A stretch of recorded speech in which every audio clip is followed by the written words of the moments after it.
You're rich! What? Bro, check your old crypto wallet. Orion coin is off the charts. The number was too high for his digital wallet to even calculate. Kevin was now the richest man in the city, maybe even the world. Honey, what are you doing up so late? Nothing. Nothing. Really? Doesn't look like nothing. Really, it's, nothing. I wouldn't lie to you. Okay. Kevin was a great husband to Lily. He did all the chores. He rode this old junker around so she could use the car for work. Kevin, where are you? You said you would help me. Glad you could finally make it. Was there traffic in the hallway? Sorry, I was actually fixing my bike. These dishes aren't gonna wash themselves. Yes, ma'am. Oh, thank you. I mean, you've been living in this home now for the last 2 years. Surely, yes, ma'am, I'll do some dishes. Clearly makes up for that. Trust me, it's no vacation. What was that? I said thank you, Dorothy. You have been so kind to me and Lily. For their entire marriage, Kevin had searched for a way to tell Lily. He was actually the son of one of the oldest and wealthiest families in the entire country. You fool! You've wasted your entire inheritance. What? You're out of the family. Out! What the hell is Orion coin? Grandpa! I don't care. How could you say that? You're always so mean to him. It's because I care about you, Lil. You're a boss, and Kevin, no offense, is an absolute bum. He's like the before picture of an Ambien commercial. Oh my God. Seriously, why do you stay with him?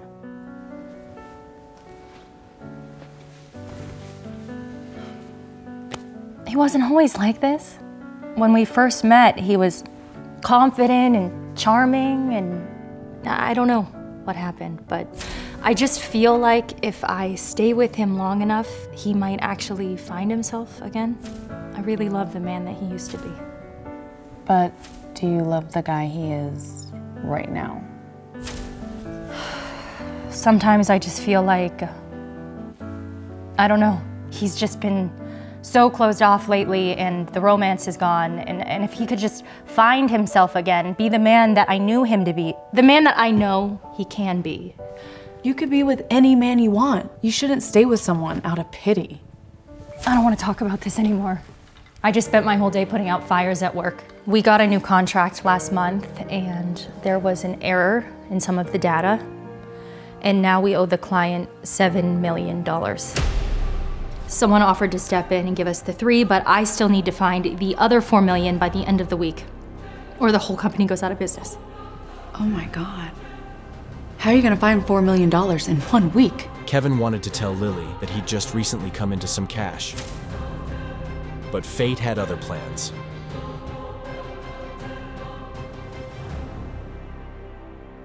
Hello? Never thought I'd hear from you again. What's up? Kevin, I was wrong about you. Your family needs you. We've gone bankrupt. The crypto you wasted your inheritance on, I know what Orion coin is worth now. Will you save us? That's rich. No, you are. And if you save us, I promise to find a way to make it up to you. You'll be a full member of the family again. Do you honestly think that I would want that after everything you did to me? Don't you want to be the man you used to be? And if he could just find himself again, be the man that I knew him to be, the man that I know he can be. What do you say? Kevin's grandfather was right about one thing. Kevin was tired of being the shell of a man that he was.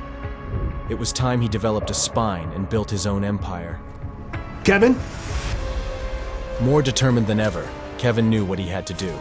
Kevin spent yet another night unable to sleep. Is he really the richest man in the world? It didn't feel real to him. Maybe he could finally be the man he was when he first met his wife.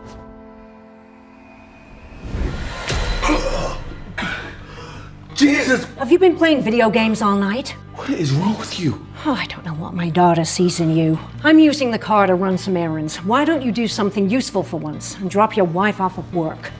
On it, ma'am. Crazy old lady.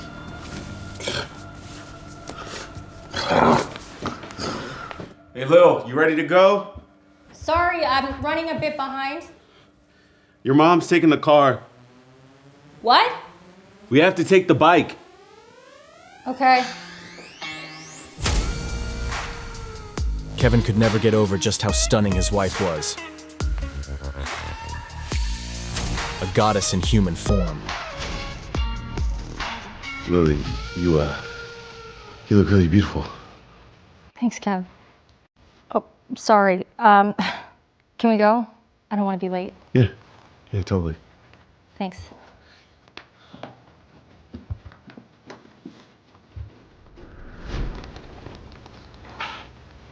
You okay? You seem stressed. Yeah. We just got the reports back this morning, and by the end of the week, we're filing for bankruptcy. We're meeting with all the major shareholders today. I just feel so terrible. It's all my fault. Yeah, but it wasn't your mistake that started all this, so it's not your fault. No, Kev. I'm the chairman of the company. I'm responsible for everything that happens. What? Nothing. I just hope that this company cares about you as much as you seem to care about them.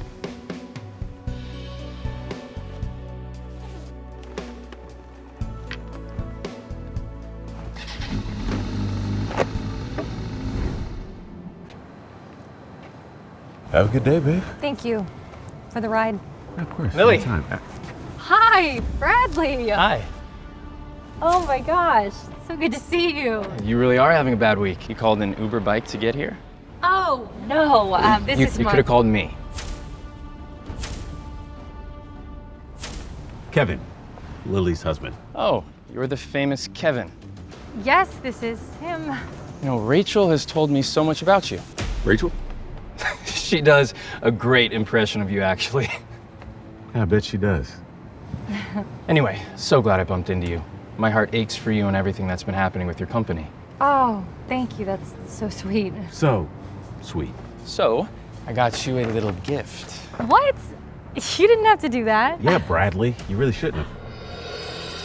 Oh, that's, Come on, let me put it on you. no, it's too much. I insist. At that moment, Kevin had murder in his eyes. Saving Lily's company was one thing, but first he had to handle Bradley. I'll do it. Her husband will put it on her. Okay. Be careful with that. It's a dream lover's. No! Oops. What the hell, Kev? It's a fake. Dream Lovers necklaces cost a small country's GDP. And there's only 10 of them in the entire world. So, How could you? It slipped. Bradley, you lied? I didn't lie to you. It's an exact replica. It cost me $100 grand. Oh my God. Now, I am so sorry, Bradley. So sorry, Bradley. I knew how much you admired those necklaces, and you've been working so hard. I thought you deserved something special. Bradley, I'm sure this really was a mistake. Right, Kev? What she deserves is a real one, not some knockoff. Okay, whoa, stop! I need you to apologize to Bradley right now. He's a representative at Williams Media. Remember the $7 million that we owe and then someone stepped in, so now we only owe $4 million? His company is providing the rest. Please, Kevin. Sorry, I broke the necklace. What was that? No, I didn't hear you. Please forgive me. Apology accepted. All right, I'm going to work. See you at the meeting.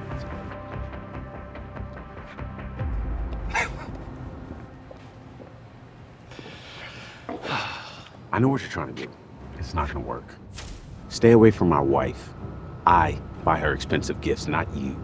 Honestly, I feel bad for her. She'll never have anything nice with you around. Get out of my way. You can't even afford a car. Kevin was more resolved than ever to become the man Lily wanted him to be. But before he could take care of Bradley, he had to pay a visit to someone from his past. Williams Manor. Home sweet home. Kevin, my grandchild. Let's skip the formalities, shall we? I can see you've been enjoying your sabbatical. Sabbatical. Is that what you call disowning your grandson? Let's not dwell on events of the past, shall we? Please have a seat.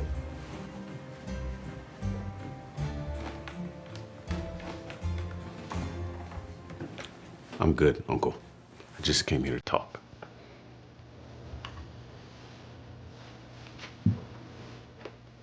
I thought about it, and I'll hear you out on 2 conditions. Number 1, by 6 o'clock this evening, you will get me an authentic Dream Lovers necklace. Dream lover. I don't care how. I just want it delivered to my wife in secret. And number 2, you're gonna fire one of your board members. Bradley, something. Mr. Williams was surprised at how much he liked this side of Kevin. Consider it done.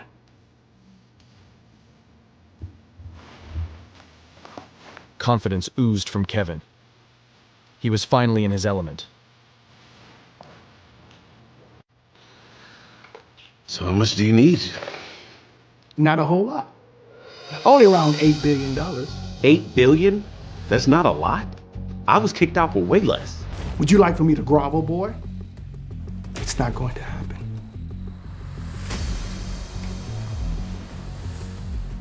Is it done?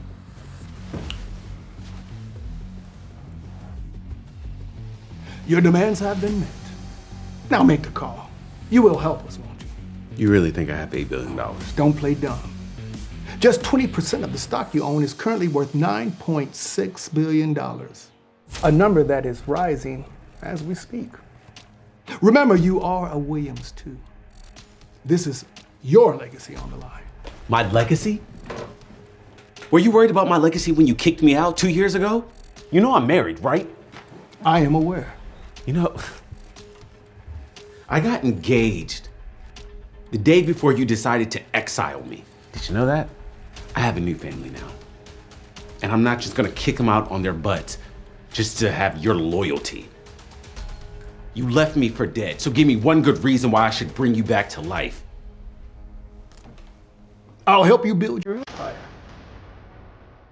You want to be a man again, boy? You will be the most successful Williams family member to date.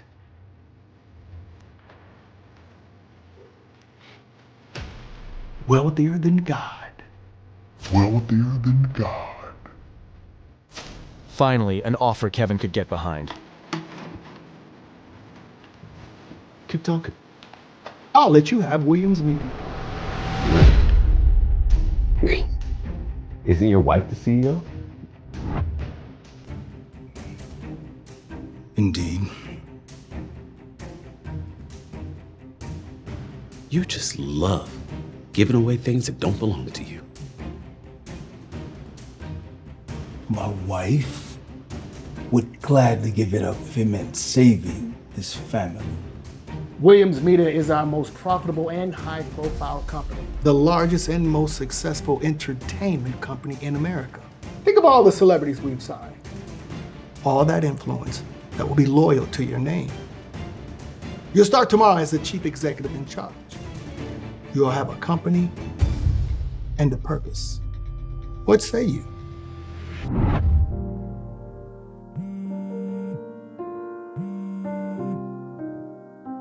Hey, babe. Hey, listen, I wanted to apologize for taking Bradley's bait earlier. No, it's okay. I was actually calling to apologize to you. I've been... You've been stressed lately, so I get it. I shouldn't let that get under my skin. That is the best chance I have at saving my company. He reports directly to the Williams family, and that's like the richest family in the city, so it has to be done. Little did she know, Kevin was now at the helm of that family. Her company's fate was in his hands, not Bradley's. I get it. Listen, everything's gonna be okay. All right? Anyway, I have to go back to work. Yeah, I should go too. I have that college reunion lunch to get to. So. Oh yeah, right, I forgot. Oh, hey, listen, could you find the time to pick up a suit before my family's dinner tonight? It's just, you know, my family can be so judgmental, and it would mean the world to me if you could just make a good impression. Yeah. I'd do anything to make you proud. Talk to you later. Of course. I love you.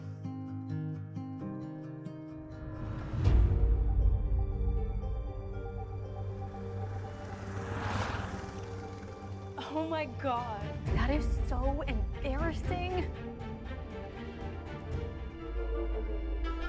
Like, how does our chairwoman get married to a man with a broken motorbike? Tragic. It was like something you'd see in the dump. Him or the bike? No, okay? Then get this. He said he was going to buy her a dream lover's necklace. Can you believe that? Completely delusional. Hey, that's enough. If I were you, I wouldn't speak about things you know nothing about. Sorry, Miss Jones.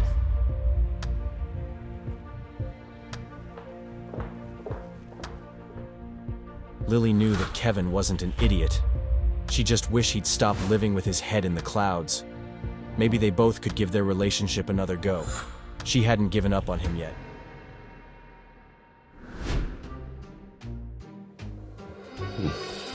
I hope you're not wearing that to the Jones family dinner.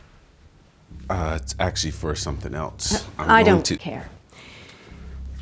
You and Lily have been married for over 2 years now, and still no children. Excuse me? Does your family have any genetic history or issues with fertility? Are you questioning my manhood? Both of my parents are very healthy, as far as I know. And there are no genetic oddities on my side. Oh, so you're saying the fault's with my side of the family? What? No. I don't know your parents, so why don't we schedule a doctor's appointment for you to get tested? Are you just looking for reasons to break up my marriage? Why are you getting defensive? You know, Dorothy, I can't with you. Where are you going?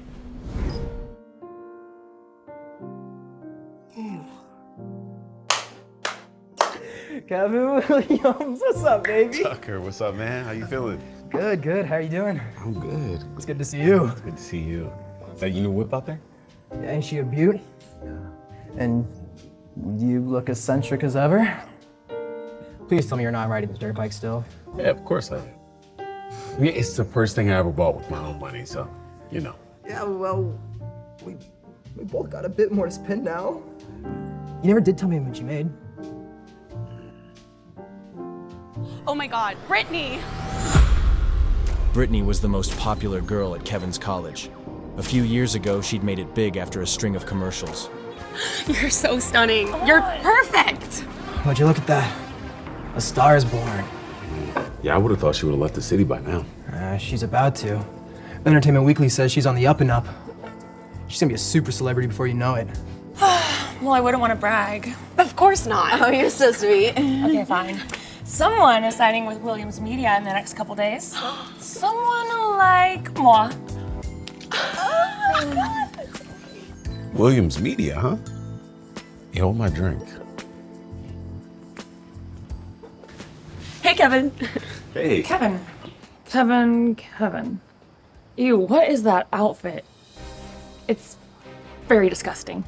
Yeah, Kevin, did you dress yourself today? Or like ever? So nice talking to you guys. Still talking to us? Yeah. Oh my God, he's still there.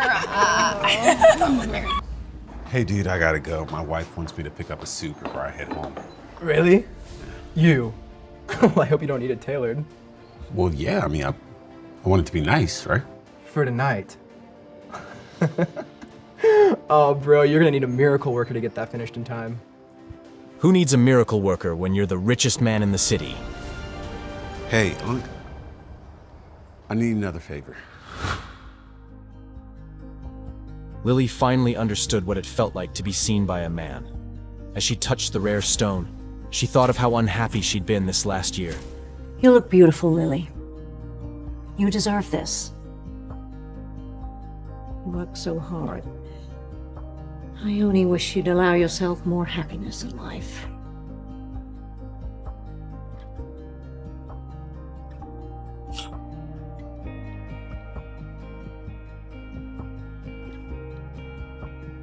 She deserved this feeling. She'd held on to this dream with Kevin for far too long. For the first time, she felt ready to let go. Not because she didn't love Kevin, nor because she had any love for Bradley. She was simply ready to love herself. It's okay. She had made her decision. Tonight, she would tell Kevin it was over.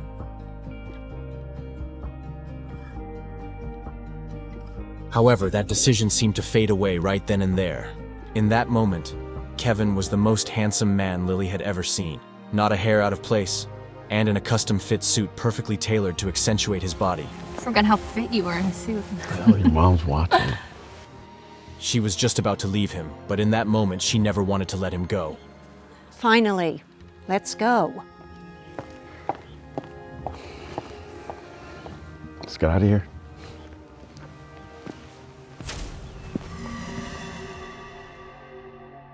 Suddenly, she had no idea what she was going to do. Oh my God!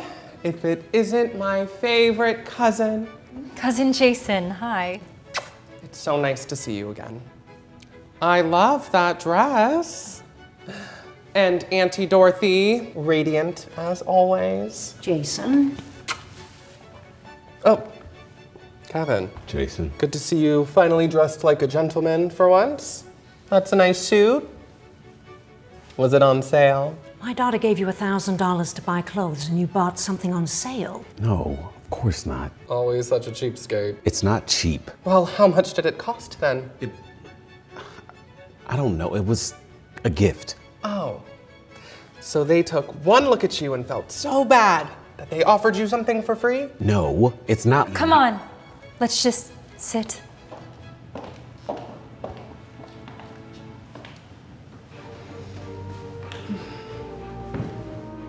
Suit's not cheap, Lil. I mean, it's better than whatever that is. Excuse me? This is a $20,000 suit. See, I actually respect this family enough to show up in style. Want a piece of advice? Leave before you embarrass her further. Thanks, Jason. I don't need your advice. Who told you you could touch me? You're dirtying my suit. Your measly $20,000 suit? Mm-hmm. I'm more concerned that I might get soil on my hands by touching it. You are right about one thing. Lily and I do prefer to dress a little bit more casual. However, What are you doing? she does prefer fine jewelry. Is that a dream lovers? Am I seeing correctly? Oh my God, that's like every woman's dream. Kev, you knew? It can't be. There's only 10 of those in the world. Believe it. Is it really real? Where did you get it? I'm not sure it was a gift. Where would your family find the money to buy such a rare piece of jewelry? It's none of your business how much money my family has. We don't answer to you. Kevin.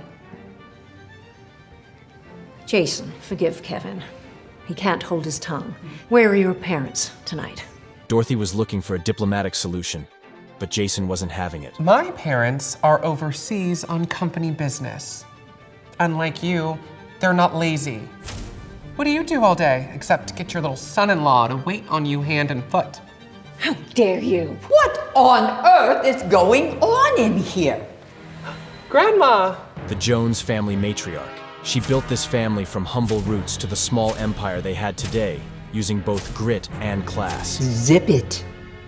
Now, I am hungry enough to eat the centerpiece.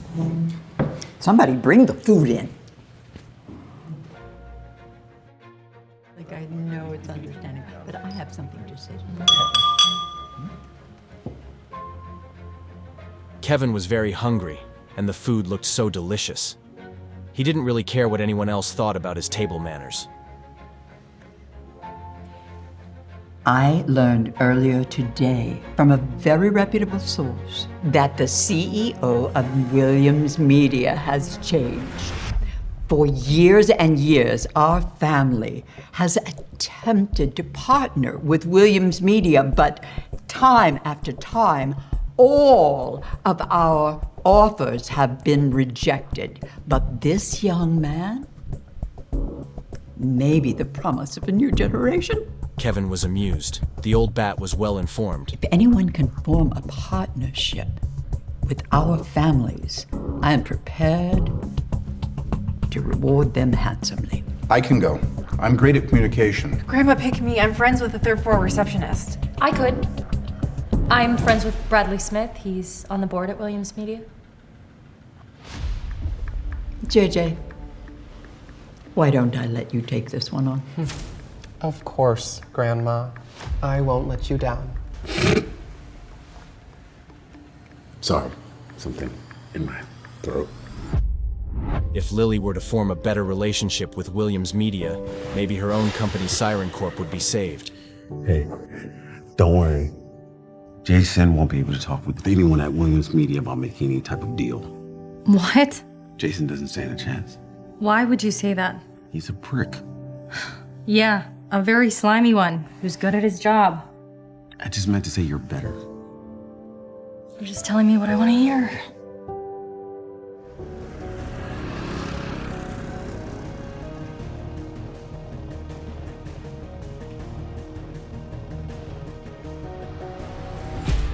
Kevin's life was about to change, once and for all. He couldn't believe this was really happening. It was now or never. My bike! What the hell is wrong with you?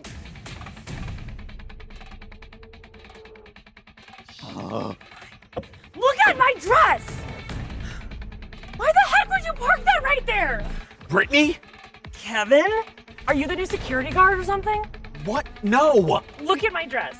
I have a very important meeting today and you ruined it and I just had to resize. You just destroyed my bike! Anyone hurt? Brittany Davis. Big fan. I didn't realize you were coming to sign your contract already.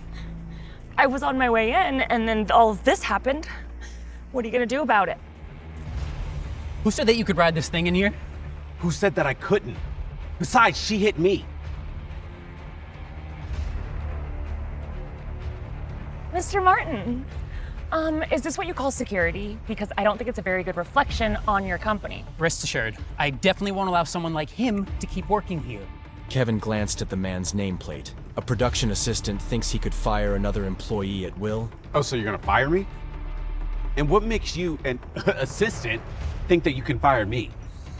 Okay, very much so over this. I'm calling your manager. Go ahead, please. Let's see what happens. Hey, you're kidding, right? Get out of here. Oh. You know what? I think I'm gonna stay right here. I said leave. You are gonna regret this. What the hell is going on here? Buddy, the new security guard made me spill my drink and he's refusing to pay for damages. You what? I was just handling it. I've heard enough. Apologize right now, or your first day will be your last day here. You three are about to feel very stupid. You will apologize to my niece, or you'll be facing criminal charges on top of losing your job. Yeah, just keep piling it on.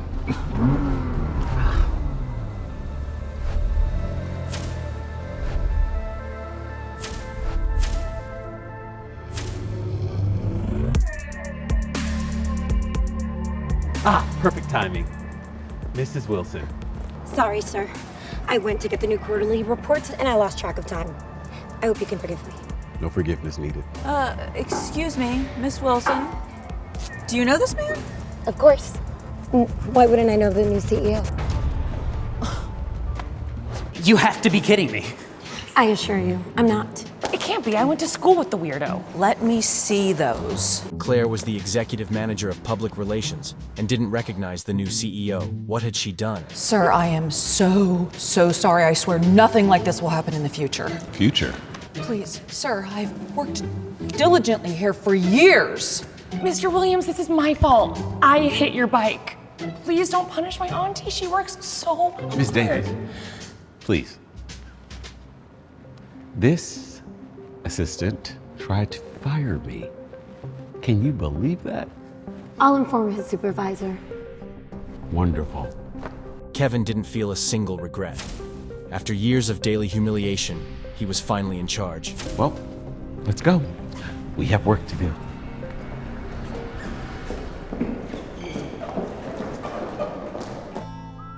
He soaked in the hip atmosphere of his new company, embracing his role with earnest. Right this way, sir. Your office.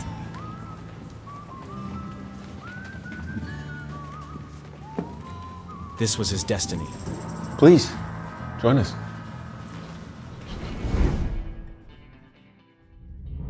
Sir, what happened downstairs?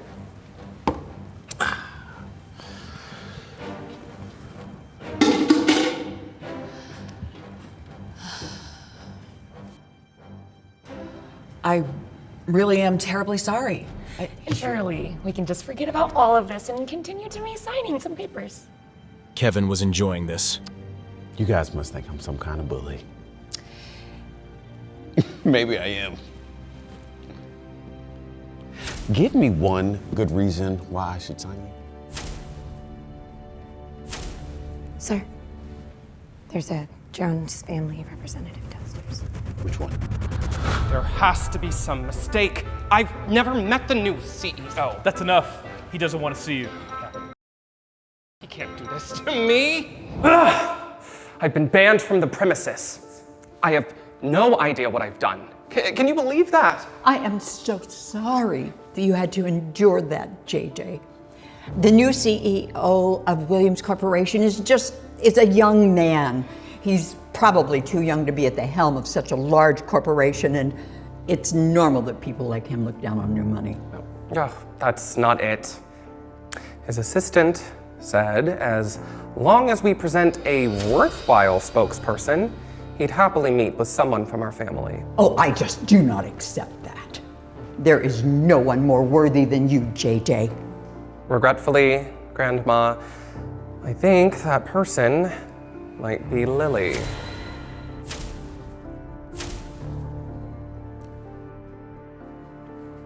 She was correct last night to point out that she already has a friend on the board at Williams Media. They actually like her there. Lily, you were telling the truth. Well, you should go in JJ's stead. I want to, but Grandma, my friend Grandma Jones is giving you a chance to prove yourself, Lily. Last she heard, Bradley had been kicked off the board.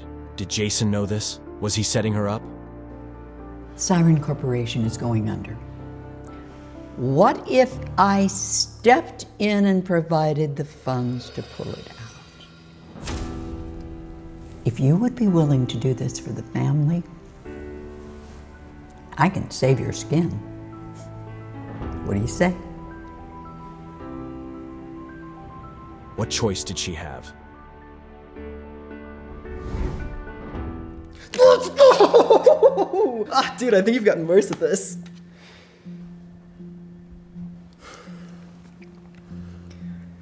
So why haven't you told her yet? I don't know, man. I mean, I want to, but I've been lying for so long. I mean, not just about the Orion payout, but way before that. Yeah, I mean, it is understandable. If I was the heir to a Fortune 500 company, I would never tell the girl I'm with. Wouldn't want to get too laid. Shut up. Oh, God. I'm joking. Man, Lily's not like other girls. I mean, she's genuine, you know? She values honesty above all else. That's kind of why I fell in love with her. My God. You're so boring. You're a hater. Oh, look at me. I'm a billionaire. Please don't tell my wife. Come on, dude. Damn. Where is Lily, anyways? It was finally time for Kevin to show to Lily that he's the man she loved. Surprise. There she is. Rachel, what are you doing here? You said you were having a tough week, so I brought my strongest red.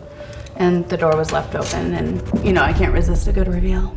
The door was left unlocked. Kevin wasn't here. Ding dong, the bum is dead. He's normally here. That's weird, right? Who cares? I just admire that you haven't filed for divorce yet. What? He's holding you back, and your mom wants a grandchild. You've been talking to my mom? It's not like you and Kevin have been trying that hard. Wow. Well, that's really none of your business. Listen, You deserve a relationship that's safe and secure, and I'm just concerned. Concerned about what? Where were you? Rachel says you weren't home? I was upstairs, napping. You're all sweaty.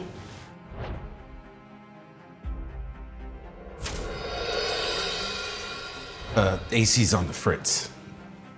That for me? Nope. Why are you staring at me? Hey, Lil, do you still need someone to cover that $4 million?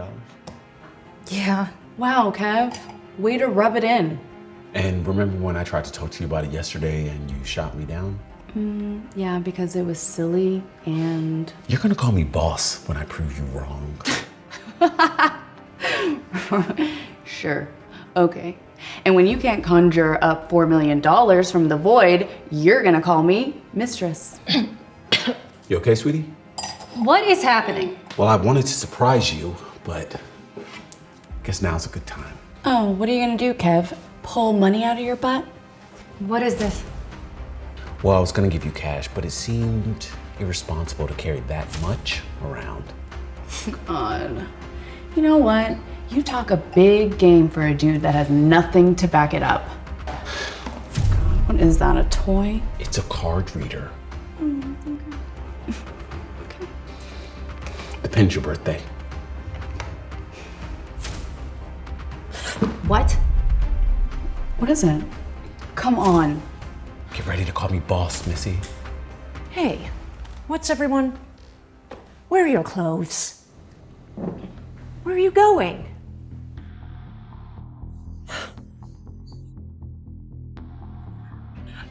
What the hell is this? How is this even possible? I told you I could help. You haven't worked in 2 years. Where did this come from? What are you hiding from me? There's... No, this is a lot of money. I didn't do anything illegal, if that's what you're getting at. Then where is it coming from? Kevin was scared of how she'd react, but he could see now she didn't care about the money. What she wanted was honesty. Lil, what if I told you that I'm actually a gifted entrepreneur from an extremely wealthy family? Fine. Just keep making jokes. I'm not making No, it's fine. Just promise me you're not in the mob. What is going on in here? I don't know, Mom. I think Kevin just saved my company. Kevin? Oh my God. It's unbelievable. If this was a victory for Kevin, why did it feel as though he'd lost something very important?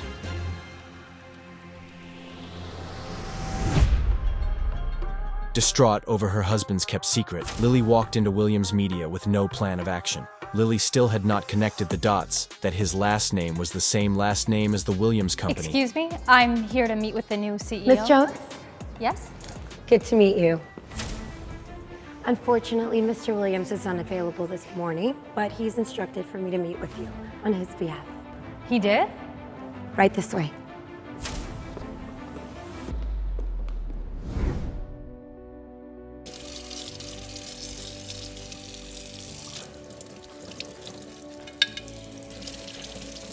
Hey.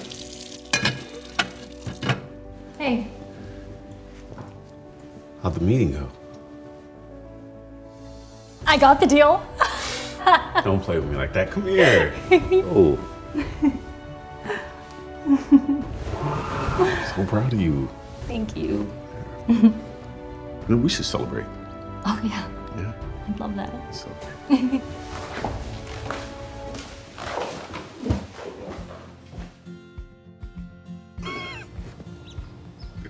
Got some right there.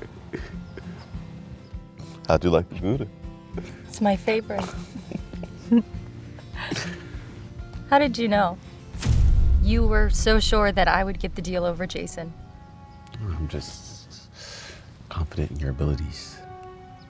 Kevin, I'm good, but when I walked in that building, they practically gave me everything I asked for. Plus all that money that you had and the early morning phone calls. Was Lily finally connecting the dots? I want you to be honest with me. What's going on?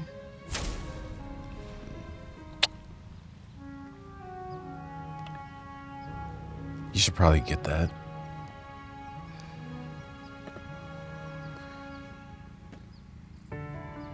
Oh my God. What? Grandma found out about the deal. She's throwing a party in my honor.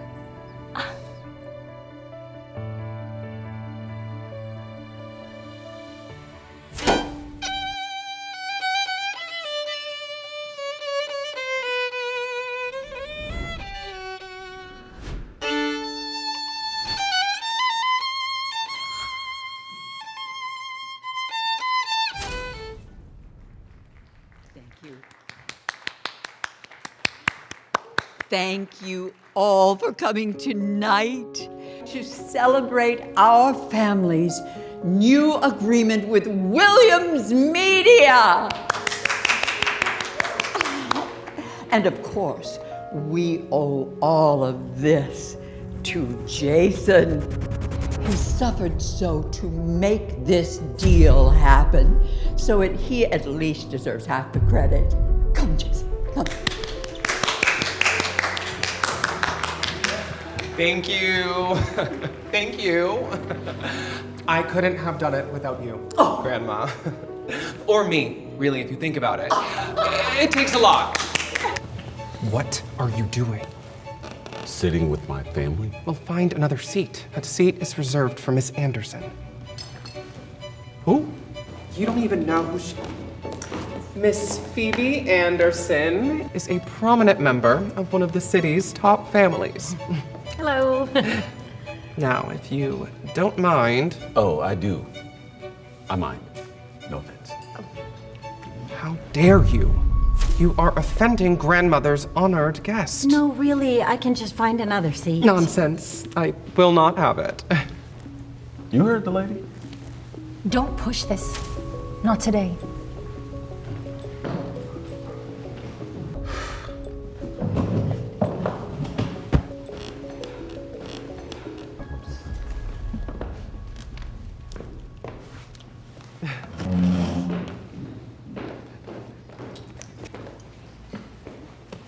Trouble in paradise? Yes, well, enjoy your meal. Thanks. Phoebe Anderson. Lily Jones Williams. Good to meet you. I'm sorry, but I have to ask. That is an authentic Dream Lovers, isn't it? Oh, I'm afraid it's just a very good replica. Oh, at least that's what Jason says. Trust me, darling, I've been longing for a Dream Lovers on my own for a very long time, and that is the real deal. But that would mean that Bradley... Oh, my friend gave this to me as a gift. Well, then you're just gonna have to give me his number so I can find out how he procured one. They're quite rare, after all. She can do better than that. You can call him. Right now. Yeah. Sure. Oh, that'd be great.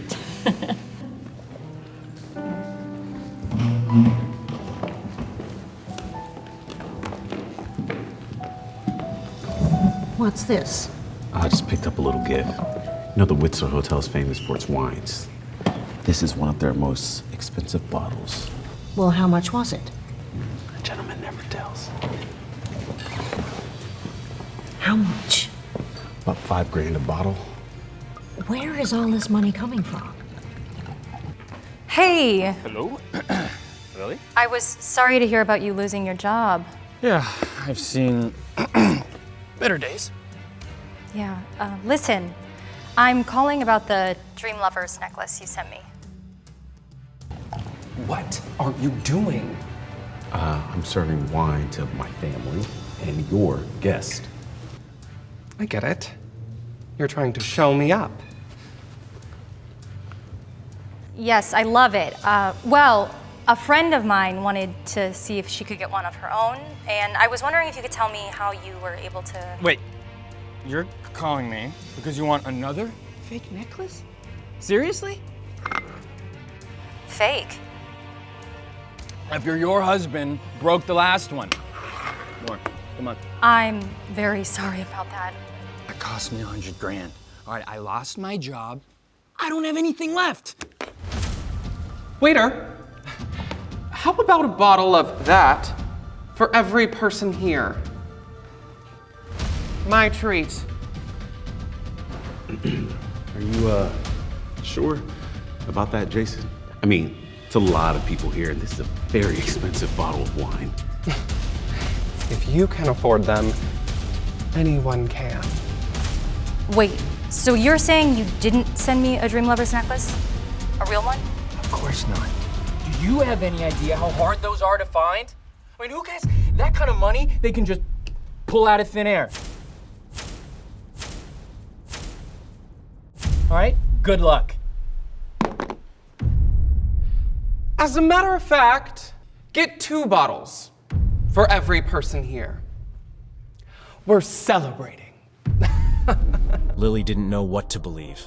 Was Kevin really the person responsible for the Dream Lovers necklace? How could he possibly afford it? Just as Kevin was thinking about giving Lily a beautiful ring one of these days, Grandma Joan stood up and walked to the stage. Quiet, please. Lily, please tell everyone about the secret of your successful negotiation with Williams Media. How did you do it? Actually, it was nothing at all. When I went over that day, I didn't get to see the president of Williams Media. It was his secretary who brought me the contract and asked me to sign it. Everyone was astonished to hear this. Grandma, when I went to Williams Media, maybe the new CEO was just in a bad mood. That's why he had his assistant chase me out. This time when Lily went there, he must have realized how sincere our family was about working with them. JJ is right. Lily, you earned the contract with Williams Media pretty easily. Obviously, half of the credit goes to him. Lily felt very uneasy. She and Dorothy looked at each other, and her mother could only lightly pat her hand under the table. Today it's my treat. Eat and drink all that you want. I'm paying. Waiter, go and get a bottle of your best wine for every table. When the banquet was coming to an end, Jason was unable to stand upright. His eyes were blurry as he called for the waiter to come over. Use my card to pay the bill. However, that table isn't included. The table he pointed at was the one where Kevin was sitting. Kevin smiled and didn't say anything. Jason pulled his hand away with a look of contempt in his eyes, but at that moment, the waiter walked quickly over to him. Mr. Jones, I'm very sorry. The limit on this card isn't high enough to pay for tonight's bill. Are you kidding me? This card has a $100,000 limit, and you're telling me it's not enough for tonight's meal? I'm sorry, but I forgot to tell you. Mr. Jones, you've spent over $110,000 tonight. $110,000? What were they eating? Gold? You're a thief. Get your manager here right now. Kevin watched the whole scene without saying a word, and finally he couldn't help laughing. When the hotel manager arrived at his table, Jason stepped up to him angrily and asked loudly, This is how you do business? I'm going to file a complaint with the State Liquor Control Commission. I have friends downtown. Mr. Jones, you said that I should serve you our best wine. That's what I did. Because you needed 20 bottles for the entire room, we gave you our best price. You actually saved almost $18,000. Jason reached out to grab the hotel manager's lapels. Just then, an extremely calm voice came from the entrance of the banquet hall. What seems to be the problem here? As soon as Grandma Jones saw the man in the Armani suit, she quickly stood up and walked up to him. Mr. Cook, I'm very sorry about this misunderstanding. My grandson sometimes drinks a little too much and makes bad decisions. Mitchell Cook wasn't just the owner of the Whistler Hotel. He was also well known as one of the most influential men in Chicago. Definitely a big shot you didn't want to mess with. Mr. Cook, don't worry, we'll get you the money right away. We can't let JJ pay all the expenses tonight. Each of you should contribute $5,000. The rest of the money will be paid by JJ and me. Lily, why are you looking so upset? Don't tell me you can't even come up with $5,000. We have $5,000. The moment Mitchell Cook heard Kevin's voice, his expression changed dramatically. May I ask who you are? Mr. Cook, please don't be angry. This man isn't even a true member of our family. He married into it. If you don't like him, do whatever you want. Just don't take it out on the rest of us. Kevin stood up, turned around, and looked calmly at Mr. Cook. Long time no see. It's really you. I can't believe it. How are you doing, boss? I'm not your boss anymore, Mr. Cook. Just call me Kevin. To give you some background, when he was a teenager, Kevin saved Mitchell Cook's life. Cook had been set up by some of these thugs and they'd beaten him half to death. If Kevin hadn't shown up by chance, Cook would have died. And he wouldn't currently be the owner of the Whistler Hotel. It was Kevin who provided him with almost $100,000 to get his business off the ground. If you could just ask the waiter to add my table's bill to the $5,000, I can give you my card to pay. Your money's no good here. Put your card away. Kevin stared at him for a moment and opened his mouth to speak. How about if I give you a discount? A 50% discount. Mr. Cook, I didn't know that you're friends with our Kevin. Since we're paying this bill together, may we have a discount too? Didn't that guy just say that Kevin has nothing to do with your family? Grandma Jones's face froze. Kevin took a look at the bill. After the discount, it was about $2,500.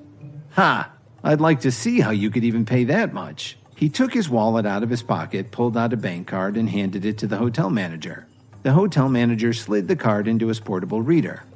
Lily stared nervously at the hotel manager, afraid that Kevin's card would be rejected for lack of funds. All right, Mr. Williams, the transaction went through. Here's your card. How was this possible? Everyone was confused. Where did you get so much money from? Don't worry, Lily. I have something I need to do later. You and Dorothy can go home first. Kevin got a ride with Cook, but he didn't go straight home. You've done an amazing job. I never imagined you were the owner of the Whistler Hotel. By the way, where are you taking me? Do you remember Adriana Wright? I just told her about meeting you in my hotel and she was really happy about it. We talked it over and decided to surprise you. Kevin met Adriana when he lost his briefcase in a wine store. She was working in the shop and noticed that he'd left it behind. Kevin found out that Adriana wanted to start her own business, so he formed a partnership with her. He also fronted her $100,000 just like he'd done for Cook. After all, she had chased him for 3 blocks to return his briefcase. In just a few short years, she actually built the West Chicago International Group. After a few more minutes of driving, Kevin and Cook stopped at an enormous office complex in the west suburbs. Mr. Cook, the president is waiting for you on the 3rd floor. Okay, Kevin, wait down here for a while. We'll go and get a surprise ready for you. Adriana's Chicago headquarters was very large. The 1st floor was mainly used to display the latest products. Kevin spent a lot of time looking around. Hey, I thought it was Kevin. Kevin turned his head to look. The woman in front of him, wearing a tight denim skirt that hugged her curves, was Lily's friend Rachel. Kevin, you came here by yourself? The things in West Chicago International Group aren't cheap. If you don't have enough money, you should get out fast. By the way, it seems you still haven't called me boss since we made the bet the other day. I don't know what kind of scuzzy deals you made to get that money. A balding man with a slight paunch walked over and spoke to Rachel. Honey, what's wrong? Who is this? Hubby, this guy is Lily's husband. He was being very rude to me and wanted me to call him boss. Rachel's husband was named Cody Hunter. Cody grabbed Kevin's collar and was about to punch him. Rachel watched with pleasure. Stop it! Cody stepped back and unclenched his fists, raising his open hands in the air like he was surrendering. He looked at Cook, who was running toward him like lightning, followed by Adriana, who was right behind him. Cody was stunned. Mr. Cook, and President Wright, what a nice, surprise. I was just trying to scare him. You see, Mr. Cook, I just got promoted. I'm Cody Hunter, the new manager of the entire region. I'll get someone to kick him out right now. Regional manager, is it? Adriana, I think you know what to do. I order you to go to the personnel office tomorrow and turn in your resignation. Kevin, it's wonderful to finally see you again. Come along with me. Just as the 3 of them were about to leave together, Cody and Rachel came to their senses and ran to catch up with them. Kevin, boss, this was all my fault. Can you convince President Wright not to fire him? That isn't a bad apology. Couldn't you let him go back to his old job for a while? If he learns how to be a decent person, he can go up for promotion again. Adriana naturally followed his line of thinking. Rachel hurried over and gave Kevin a hug. Adriana, Kevin, and Cook headed to the Chartreuse Mill, the largest bar in Chicago. The three of them had just sat down when two men with extremely excited expressions on their faces pushed open the door and walked in. Kevin! Gilbert! Emo! Come in here, you guys! Gilbert Rhodes and Emo Squire were comrades in arms. They had served together in the Special Forces, and after they retired, they became Kevin's personal bodyguards and martial arts instructors. Gilbert's mother had cancer back then, and Kevin gave him over $100,000 to help with expenses for her medical care and comfort. A while after that, Gilbert and Emo wanted to move on, so Kevin gave them money to help them out. They owed their success to him. It's really been too long, Gilbert. I can't believe this is your bar. You've done pretty well for yourself. So, Emo, what are you up to? Are you working together? Emo's doing very well. He runs a bodyguard company. After they talked and laughed for a while, Adriana stood up and left the room. A few minutes later, she came back with a gift box in her hand. Kevin, we got you this gift almost a year and a half ago. We're so glad that we can finally give it to you in person. Taking the box from Adriana's hand, Kevin looked at his four friends and slowly opened the box. As he looked inside, his eyes were glued to the beautiful antique signet ring in the box. It had an ancient aura, and he couldn't take his eyes off of it. I'm glad to have found you again, my friends. Thank you so much. Let's have a toast. They stayed up and chatted well into the night. Because it was so late and they were in no shape to drive home, Gilbert arranged for them to sleep in the Chartreuse Mills VIP suite. And when he woke up the next morning, Kevin didn't head home. Instead, he went straight to his office at Williams Media. After resting on the sofa in his office for a while, Kevin began wondering if he should send a message to Lily. Just then, his phone rang. Kevin saw that it was his mother-in-law, Dorothy. Hello, Mom. I understand. You haven't seen each other in a long time, so you must have had a lot to talk about. By the way, didn't I ask you to bring your parents here for a physical? It just so happens that I have nothing to do for the next couple of days. How about tomorrow? When he heard her bring the subject up again, Kevin frowned. He really didn't want his parents involved in all of this. How about this? After I bring my parents here tomorrow, I'll pick up you and Lily to go and get another checkup to see what the problem is. Dorothy was unhappy to hear this and was about to object, but Kevin didn't give her a chance.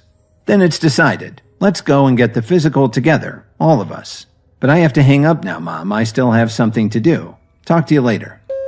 After Kevin hung up, he put down his phone and was about to rest for a while when someone knocked on his office door.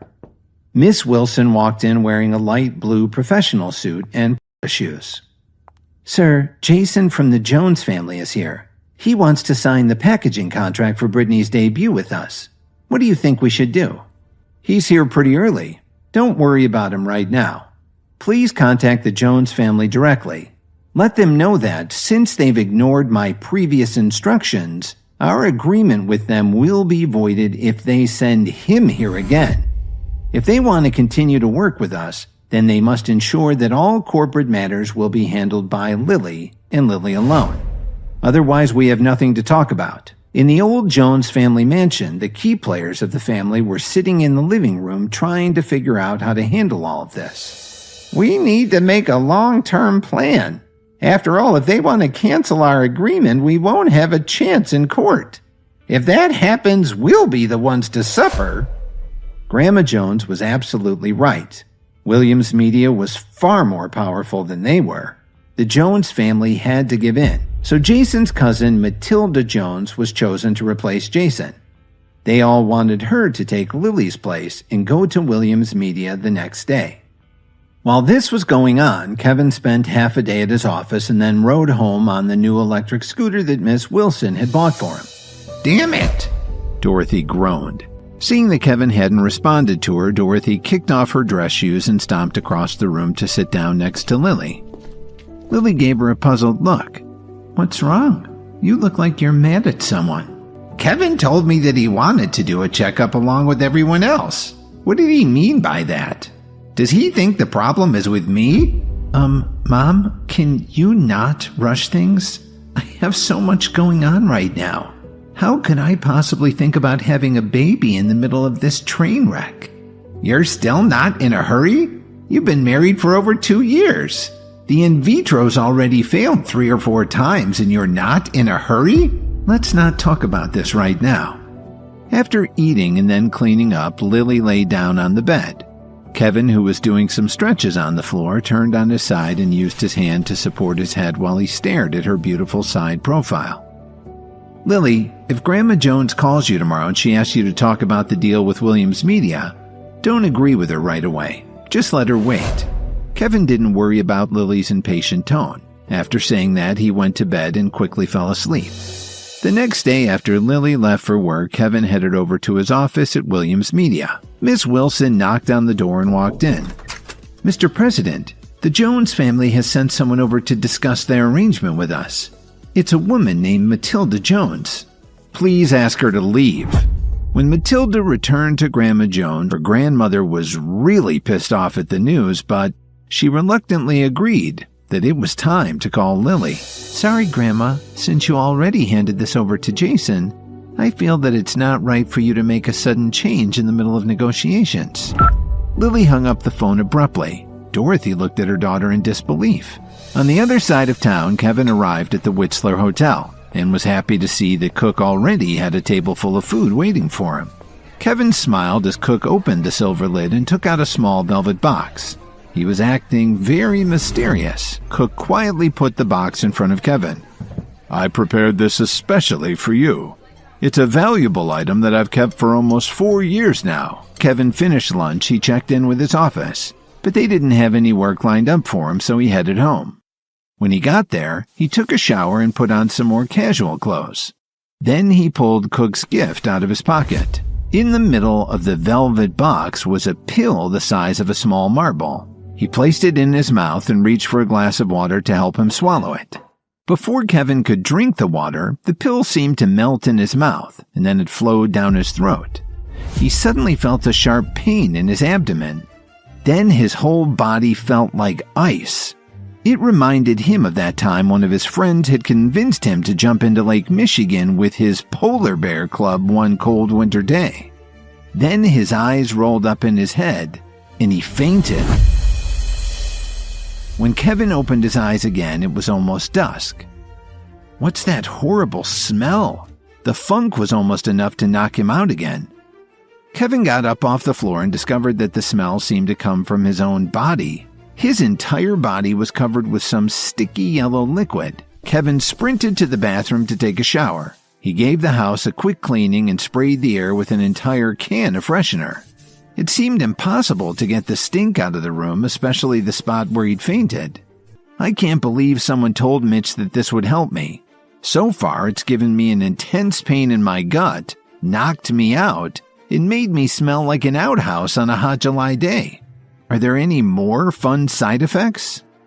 Kevin kept muttering to himself as he cleaned the room furiously. Just as he finished, Lily and Dorothy came home. She gave Kevin a subtle tug on his sleeve in motion for him to go to the bedroom with her. It's Grandma Jones's birthday the day after tomorrow, so you have 2 days to try and find something nice, and nothing cheap or tacky.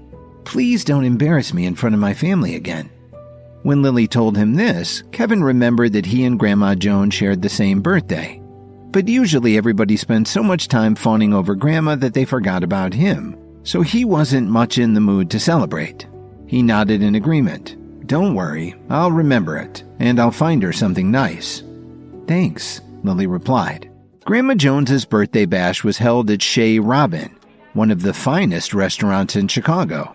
Lily sat next to her mother and saved a seat for her husband. For the past 2 days, she'd asked Kevin over and over what he planned to get for her grandmother, but he insisted that he wanted to keep it a secret. When Kevin finally arrived, Lily saw that he was holding a simple gift bag like you find in a drugstore. This sure ticked her off. When Kevin sat down at the table, Dorothy frowned and stared at the gift bag he was holding. You could have at least had it wrapped. I hope the gift you picked out is presentable. I didn't have time to wrap it, but the wrapping isn't important. It's what's in the bag that counts. He started to lean toward Lily, offering the bag to show what was inside, but she put her hand out and stopped him. She wasn't interested in finding out right now. I don't want to know.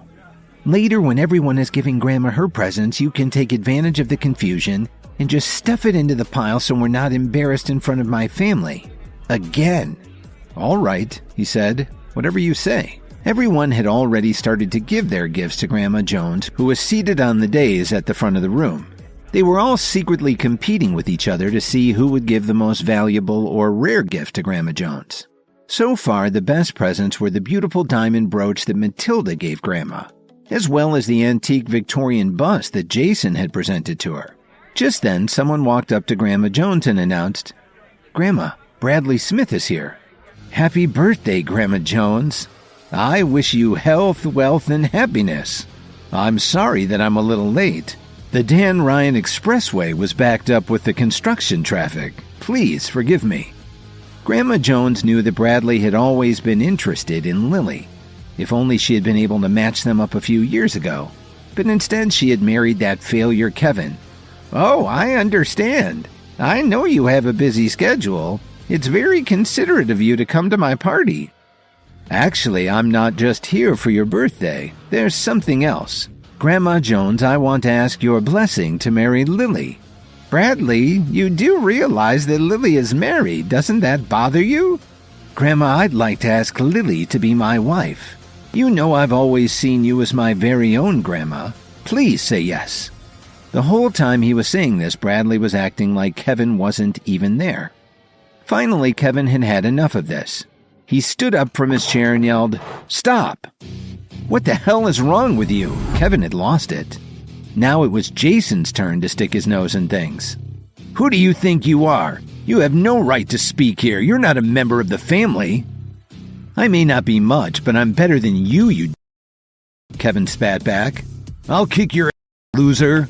Everyone was upset to see this, but nobody made a move to stop Jason. They were all expecting to see Kevin get beaten up. But Kevin stood his ground very calmly. "What are you just standing there for? Hurry up and leave."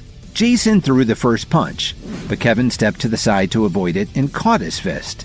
"So, you're going to get violent, are you?" Then Kevin twisted Jason's wrist with a move that his friend Emo had shown him back when he was his family bodyguard. Everyone there heard a sharp pop, and Jason let out a loud moan. "Why have you always been such a to me?" Jason felt like one of his ribs might be broken. He sat on the floor yelling in pain as he held his wrist. Just then, Dorothy walked up to Kevin and slapped him in the face. "How dare you ruin Grandma's birthday?" Dorothy was furious. "After all that we've done for you, this is how you repay us? Get out, now!" By now, Jason was slowly standing up with a little help. "Oh, he's not getting off so easy. You're a dead man." Jason pulled out his phone, scrolled through his contacts, and made a call. But Kevin wasn't paying any attention to Jason. He was staring blankly at Dorothy. His penetrating stare made her uneasy. He finally spoke. "Lily and I have been married for 2 years. Things have been hard while I tried to get back on my feet, but I thought we still had a pretty good relationship." He began to smile before he continued. "Maybe it's my fault that everyone here looks down on you and Lily. Maybe I deserve that slap. I don't know. But from now on, we're even." Kevin clenched his fist tightly. "From now on, I'll have nothing to do with this family. I've had enough of this. If you want me to come back, you'll have to make Grandma Jones get down on one knee and beg me." Grandma Jones's birthday party had just been completely ruined by the fight between Jason and Kevin. Unfortunately for Jason, Kevin kicked his butt in the fight, so Jason called up a friend to help, who showed up pretty quickly with a few of his toughest bodyguards. "Drake, thanks for getting here so fast. Drake, this is the I told you about." One of the Joneses recognized Jason's friend. "Drake? That's one of the toughest crime lords in the city." Lily heard this and got scared for Kevin's safety. "Kevin, run!" Before she got 2 steps, Bradley stopped her. "Lily, what are you doing? Drake's a very dangerous man." The first time they met, Drake almost beat Jason to death in a sparring match at the gym. Ever since then, Jason tried his best to make friends with the man. "So you're the one who hurt my friend. So are you his friend or just his guard dog? This guy obviously hasn't heard that you just don't mess around with Drake Cook. Let me teach him a lesson for you. Your last name is Cook?" Kevin slowly took his phone out of his pocket. "Do you happen to know Mitch Cook?" Drake's face froze when he heard this question. "It's me, Mitch. I'm here with a mutual acquaintance." Drake hesitated a moment and took the phone. While he talked, his expression changed from anger to confusion to worry. "Are you sorry now?" "Yes, Mr. Williams, I'm very sorry." Of course, Kevin had just called his friend Mitch to set Drake straight. The message he gave him was short and sweet. If he touched a hair on Kevin's head, he would lose his own head. Seeing that Drake still wasn't giving Kevin a beating, Jason couldn't hold back any longer. He decided to take another swing at Kevin. But before his fist even made contact with Kevin's face, Drake grabbed Jason and threw him to the ground. "What kind of mess have you gotten me into?" Drake kept cursing while he slapped Jason over and over. Then he turned to the men who had come with him and gave them an order. "See if you can knock a little sense into him." They immediately surrounded Jason and started dragging him towards the side exit. When Kevin was gone, Drake let out a long breath and told his men to stop slapping Jason around. Then he took his men and left. The Joneses slowly walked over and surrounded Jason. "Jason, are you all right?" Suddenly, one of her other grandsons rushed into the room. "Grandma, Mr. Cook is pulling up outside." The Joneses were surprised. Grandma Jones is really important. Even someone as powerful as Mitchell Cook has come to see her on her birthday. "Miss Jones, may I ask if Kevin is here?" "I'm sorry, Mr. Cook. Kevin has already left." "Oh, well, since Kevin isn't here, I won't take much of your time. I understand that today is your birthday. Please accept this small gift." Cook snapped his fingers and one of his bodyguards walked up and placed the gift on the table. When the Jones family arrived home after the disastrous birthday party, one of the young Jones men announced from the doorway, "Grandma, President Wright of West Chicago International has arrived." "Hello, Mrs. Jones." About a dozen bodyguards followed Adriana as she strode into the Jones family mansion. Adriana searched the room with her eyes. "Mrs. Jones, is Kevin here today?" "I'm sorry, President Wright. Kevin isn't here at the moment. Since Kevin isn't here, I won't take up any more of your time." Adriana motioned for one of her bodyguards to place a beautifully wrapped gift box on the table. "This is a small token of my esteem. Happy birthday." After saying this, Adriana turned around and left with her entourage. Jason's face fell, and he wasn't the only one in the room who looked shocked. "Someone go get Kevin and bring him back here." Lily reacted first and immediately rushed out of the room. Bradley followed closely behind her. As she walked, she dialed Kevin's number. He answered after a couple of rings and she asked excitedly, "Where are you?" "I'm on my way home. Don't worry, Lily. I'll go and pack my things. I'll be gone by the time you get home." "No, please wait for me. I'm on my way." When Bradley saw her getting into a taxi, he hurried to the parking lot and jumped in his car. Half an hour later, Lily arrived at home. When she got out of the cab, she was surprised to see Bradley running towards her. Bradley grabbed Lily's wrist and asked her, "Lily, what are you doing here? Come back with me. Grandma is about to make an announcement to everyone about our marriage. I'm not going with you." "Are you here to see Kevin? But he's out of your life now. And Grandma has agreed to let me marry you. Don't you see?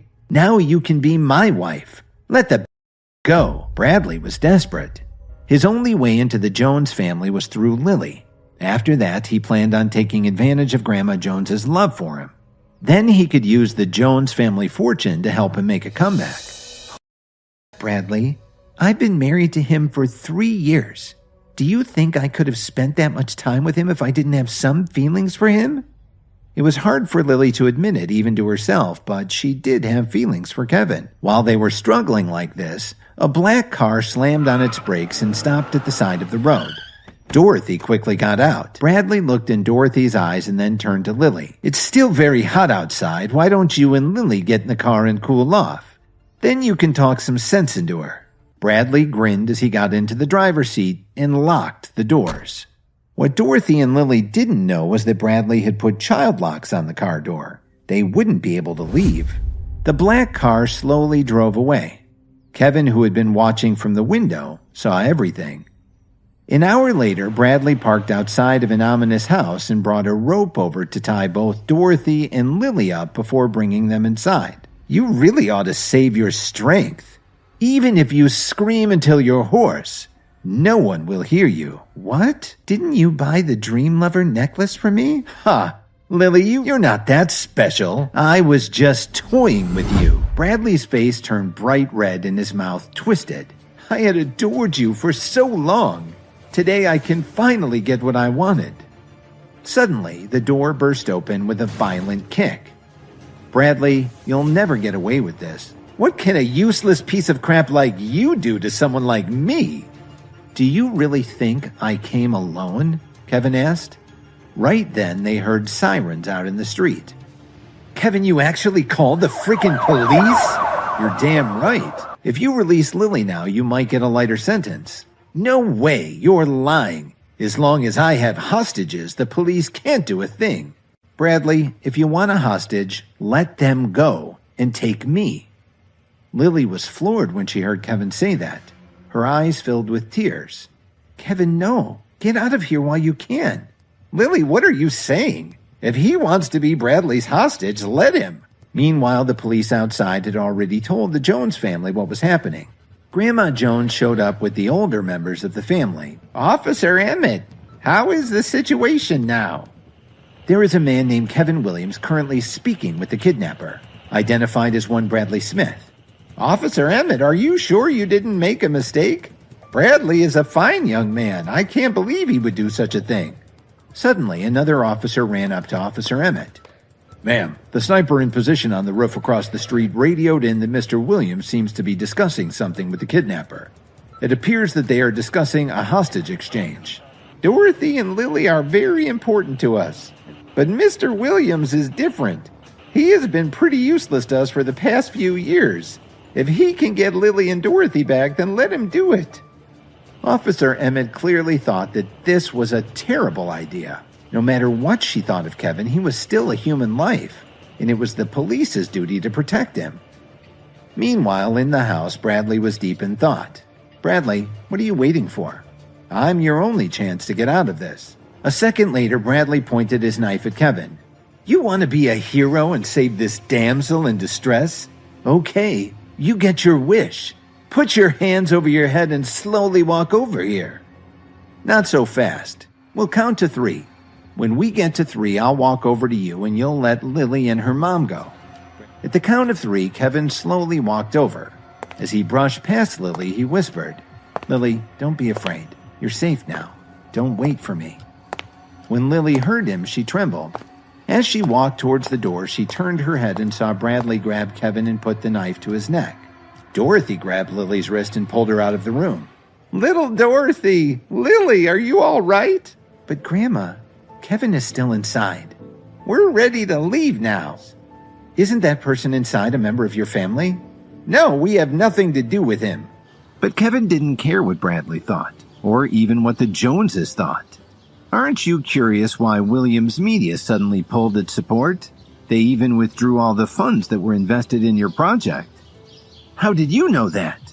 Did someone at Williams Media tell you that you'd offended someone? I'll bet you don't even know who it was.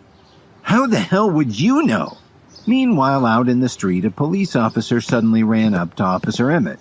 Ma'am, for some unknown reason, the kidnapper suddenly knelt down in front of the hostage. What did you say?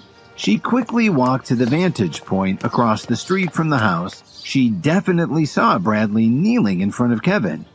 Then Bradley threw his knife on the floor. Please, sir, I beg you to let me go. This was all my fault. All right, you can go outside and surrender. After you get out of prison, if I never see your face again, then I won't press charges. Emmett walked up to Kevin and asked, Are you hurt, sir? Thank you for your concern. I'm fine. If there's nothing more, I think I'd like to leave. Suddenly, a line of limousines pulled up along the curb. Cook quickly got out of the lead car and gave Kevin a warm handshake and a pat on the shoulder. Kevin, I've been looking for you for hours. Are you all right? Let's get out of here and I'll tell you all about it. A little while later, Cook was in his office at the Whistler Hotel. Drake was standing contritely in front of Kevin. What do you have to say for yourself, Drake? I had no idea who you were, Mr. Williams, but I do now. Please let me go. I'll do anything you want to make it up to you. Sure, I'll let you go, but I'll just ask for one thing in return. You are going to keep an eye on Jason Jones for me from now on.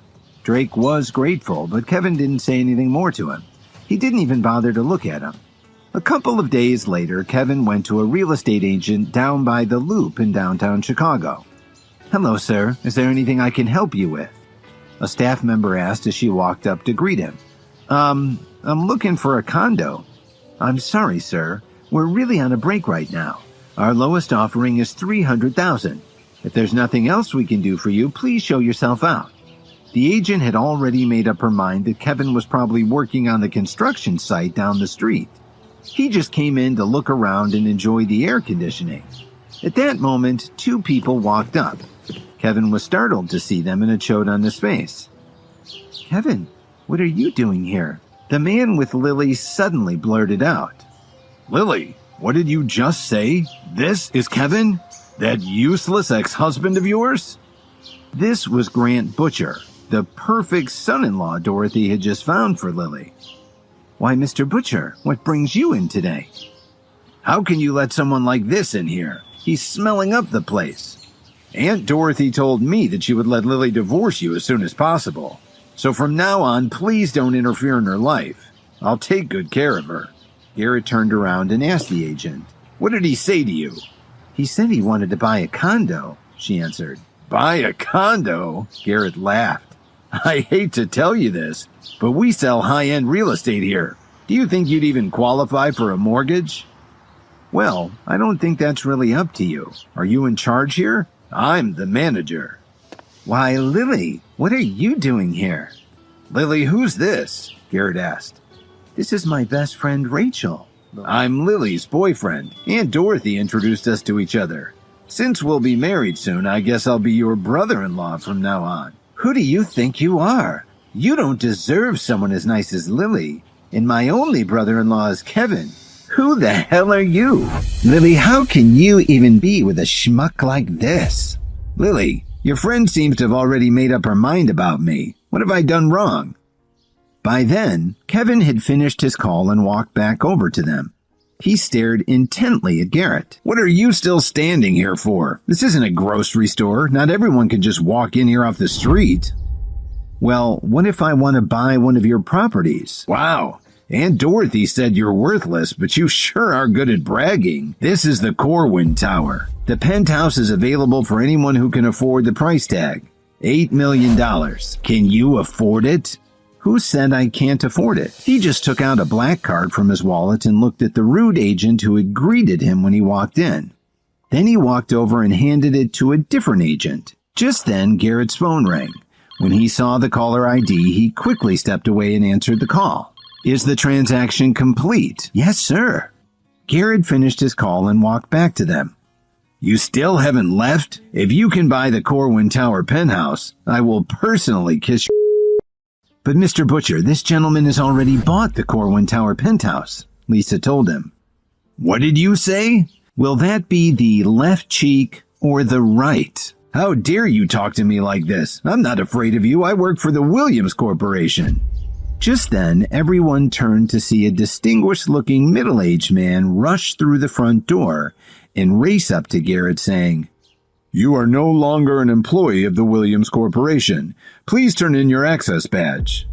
"Director Turner, what are you doing here? It's a good thing I came down here. I wouldn't know how you treat our customers." Turner knew that Kevin liked to keep a low profile. When he noticed that his CEO was giving him a look that said, "Don't tell them who I am." On the way over to the office, Turner had gotten a call from Miss Wilson, Kevin's chief of staff. She explained the situation and also sent the video surveillance from the office's security system, and he watched it on his phone. It was damning evidence. "Director Turner, please, you can't fire me. Vice President Ambrose is my uncle. Let me call him." "Sir, I hate to trouble you, but could you please come with me to the office? The vice president is a reasonable man. As long as you explain to him what happened, I think he'll understand the situation." Kevin looked over at Lily and then walked towards the elevator with Turner and Garrett. "Rachel, do you think something will happen to Kevin?" "Don't worry, Kevin will be fine." The elevator stopped on the 14th floor where Garrett's office was located. "Director Turner, I advise you to leave before my uncle arrives." "Garrett, do you really think your uncle can save you this time?" "I sure do. My uncle is the vice president of the company. He can easily fire you. A few minutes later, the office door opened forcefully. In a deep, arrogant voice, Garrett's uncle Ambrose snarled, "Mark Turner, how dare you fire one of my employees? Uncle Ed, thanks for getting here so fast." As Ambrose listened to his nephew's story, his eyes fell on Kevin. "So this horrible situation is all your fault? Who do you think you are?" Turner could only shake his head. Since Ambrose was already here, it meant the whole thing was out of his hands. "There's no quarrel between us, Mr. Turner, wouldn't you agree?" "Mr. Ambrose, I've seen the surveillance footage from the showroom. It proves that this whole mess is entirely Garrett's fault. If you let me show it to you, you'll see that the company has no choice." "Turner, this is none of your business. To tell you the truth, I've never liked you. You know what? You can apologize too. Are you sure you want to continue to let him do whatever he wants?" Garrett came up to Kevin from behind and grabbed his shoulder. "Didn't you hear what I said?" In a flash, Kevin turned around and defended himself by pushing Garrett away. Garrett, in a daze, rubbed his chin and moaned. "How dare you hit me? You'll pay for this.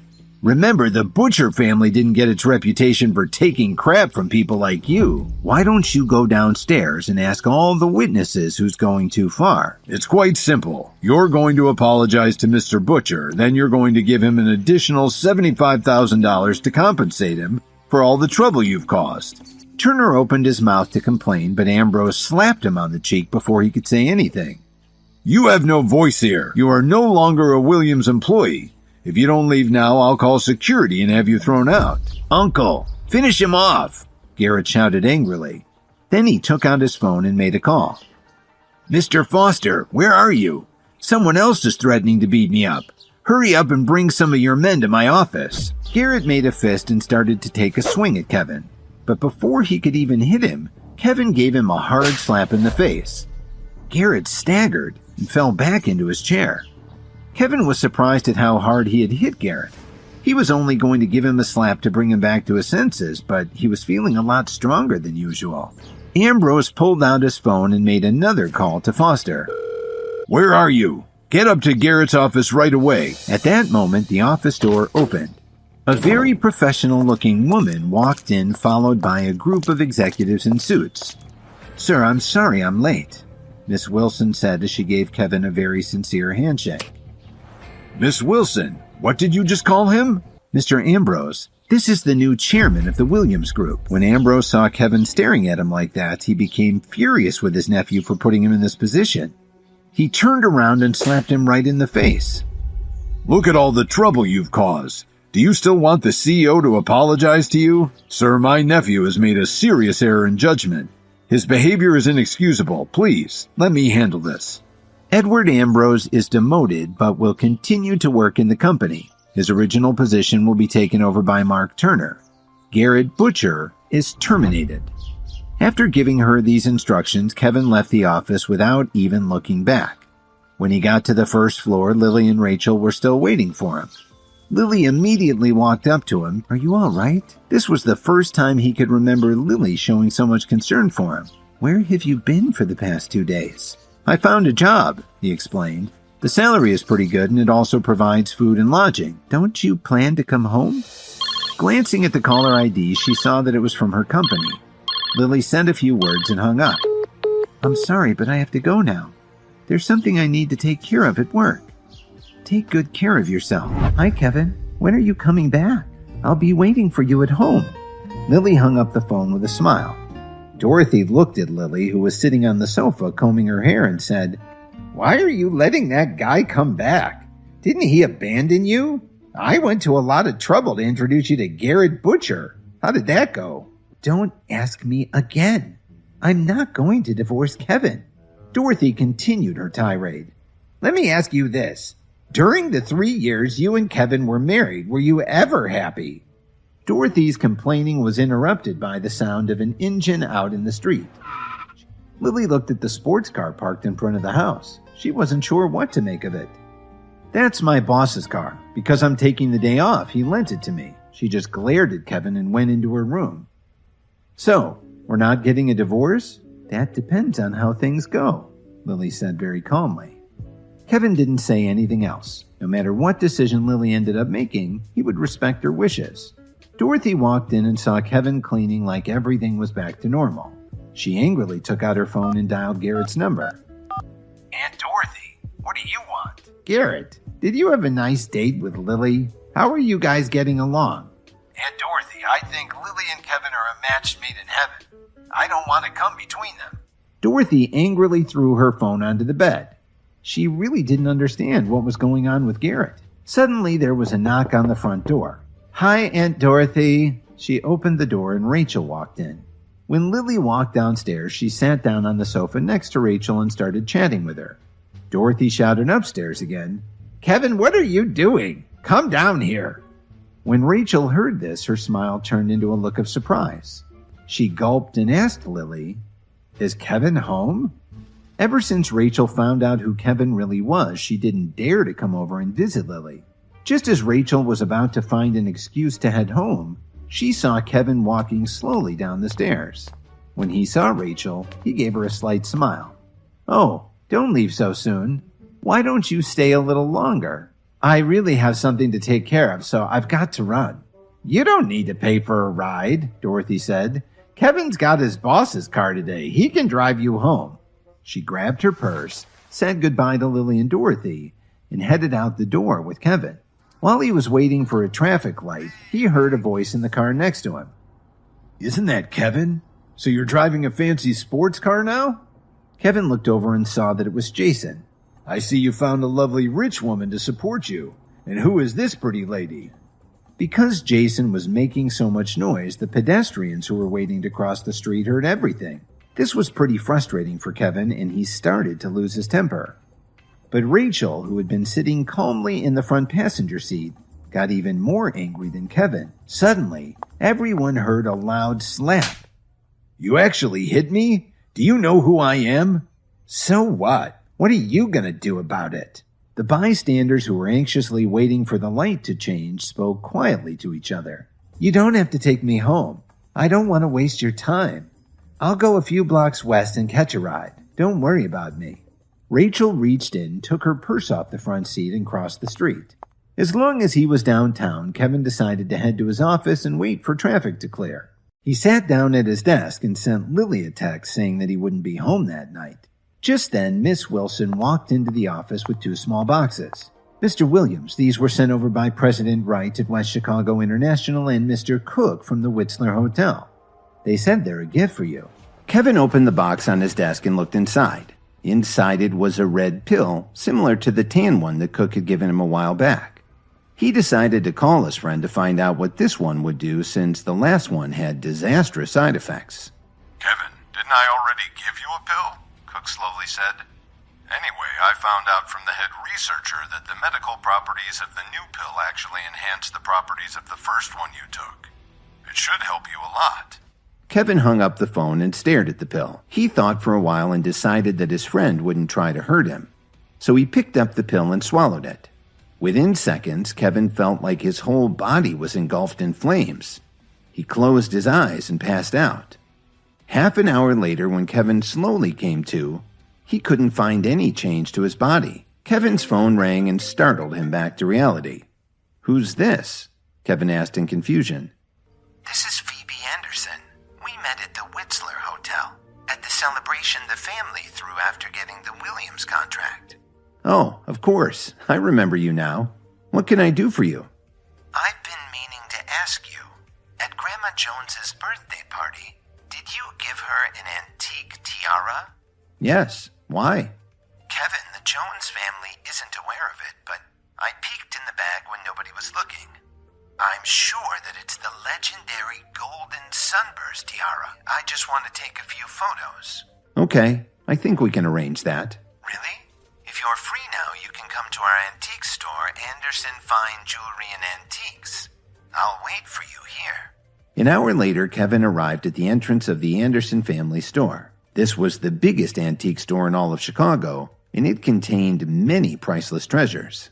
Just as he was entering the door, an employee stopped him. Excuse me, sir. Are you on the list? I was invited by Phoebe Anderson. Wearing those rags? You can't possibly know President Anderson. Get lost. That's enough. The two security guards looked menacing as they rushed up to Kevin and grabbed his arms. Kevin struggled slightly and the two guards flew 6 feet away, hitting the ground with a thud. Kevin was stunned by this. He looked down at his hands in disbelief. Kevin decided he'd wasted enough time with these stooges. He took out his phone and called Phoebe. "If you're not down at the front door in 2 minutes, I'm out of here." Suddenly, they heard a woman's voice from the entrance. Phoebe practically ran out the door. "Kevin, when did you get here? Why didn't you come inside?" Burroughs and the others immediately snapped to attention when they saw her. "President Anderson." Kevin looked Phoebe in the eyes and explained. Phoebe led him into the store's photography studio. Kevin watched her intently. After taking quite a lot of shots, Phoebe turned off the studio lights and put the camera away. Her senior appraiser rushed into the studio to ask for help with a string of pearls that he was unsure of. "Let's go take a look." When they reached the main showroom, Kevin saw a group starting to form around a young man. On the table in front of him was an old mahogany box. "May I ask your name?" "My name is Sam McKay. This is a family heirloom. It never leaves the house, but we're in desperate need of money." They were strung together with what looked like a pure gold clasp. "Pure gold South Sea pearls? How much do you want to sell them for?" $50,000. Since you're the owner of this establishment, you also know that they're worth far more than that. While everyone was discussing the find, another young man walked in. "My name is Charles Grant. Are those actually golden pearls? How much are you selling them for?" $50,000. "Okay, I'll take them." "Well, lady, you missed your chance." "Mr. McKay, I'll take them. I'll tell you what, I'll give you $75,000 for them." "I'm sorry, Mr. Grant, but they're right. I can't go against my principles. I'm selling them to the young lady." "Then you're the biggest fool in the world. Ma'am, it's your lucky day. These pearls are worth at least $100,000. Just as Mr. Landau was about to ask the man for his information to prepare the check, Kevin walked up to Phoebe. "President Anderson, if you buy these pearls, you're making a huge mistake." "What do you mean?" "It's quite simple. They're fake. Also, your acting skills aren't that great either." I'm exhausted from trying not to laugh. After hearing this, Phoebe looked at Kevin with a puzzled expression. Kevin took the wooden box from Phoebe and opened it. "Everyone here is in the antique business. Sure, the size of these pearls is impressive. However, they've been treated to improve their color and luster. Even the clasp is cheap. A large, perfect pearl should roll like a marble. These pearls are perfect. How dare you destroy my family's most precious treasure? You should at least put some effort into your counterfeits. Has anybody fallen for this cheap crap? I'm sure you have some modern equipment in your lab. Go ahead and check them out." She looked at the printout that Mr. Landau had handed her, and you could tell right away she wasn't pleased. McKay turned pale. "Call the police and have him taken to the police station." Grant pointed an accusatory finger at him and yelled, "You're selling fakes? I can't believe I almost fell for it." However, as he turned around to leave, Kevin had already blocked his path. The police lieutenant walked directly to Kevin and asked, "Where are the suspects?" "One is here and the other is over there." Officer Emmett looked disappointed. He reached out and pulled on Grant's skin. Everyone was shocked to see him standing there, holding the man's face in his hand. Well, it was actually a mask, and the nasty face that underneath was pretty frightening. The masks on Grant and McKay's faces were so realistic that nobody noticed anything unusual.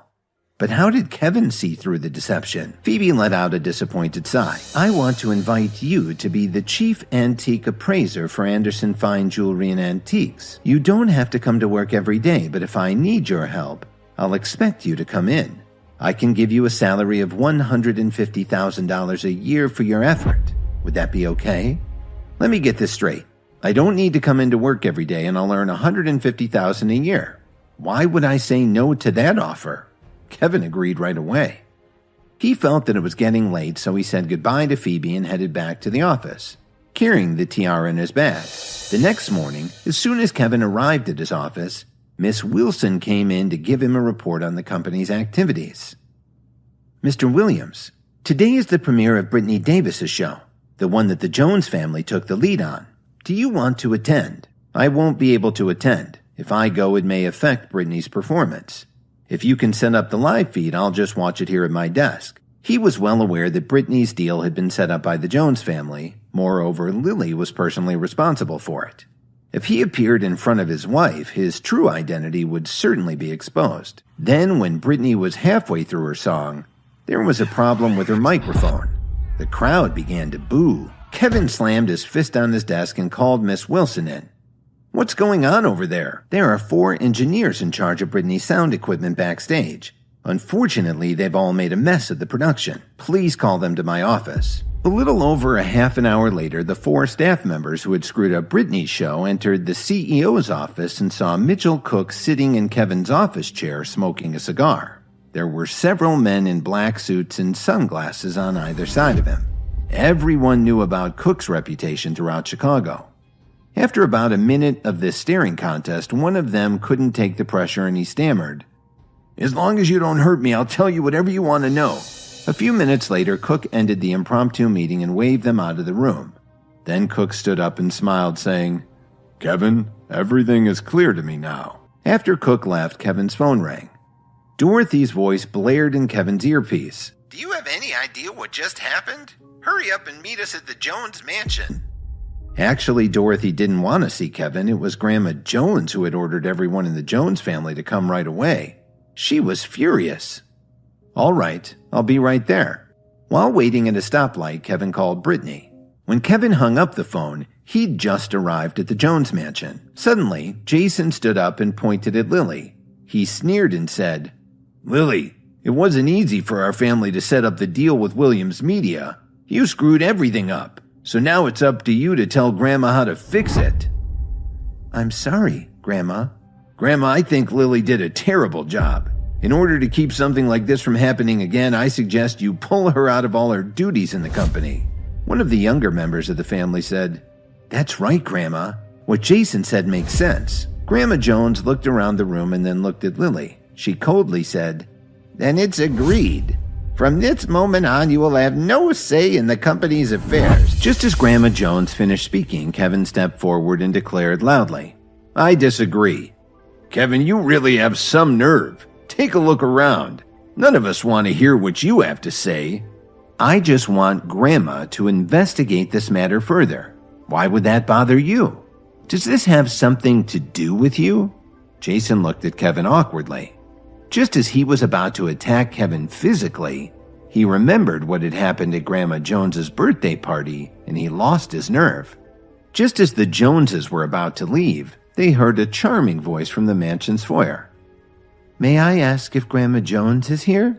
Grandma Jones recognized Brittany at a glance and her face fell. "Why, Brittany, please don't be angry. The problems at the show were all our fault and it will cost us dearly. Rest assured that I've already taught Lily a lesson. She's been pulled from all our company projects." When Brittany heard this, she turned to look at Lily. Lily could barely make eye contact. "Please don't blame yourself, Lily. I've already looked into this, and it isn't your fault at all." Everyone was stunned to hear this. Brittany turned and shouted towards the door. "You guys can come in now. Tell Grandma Jones everything that happened."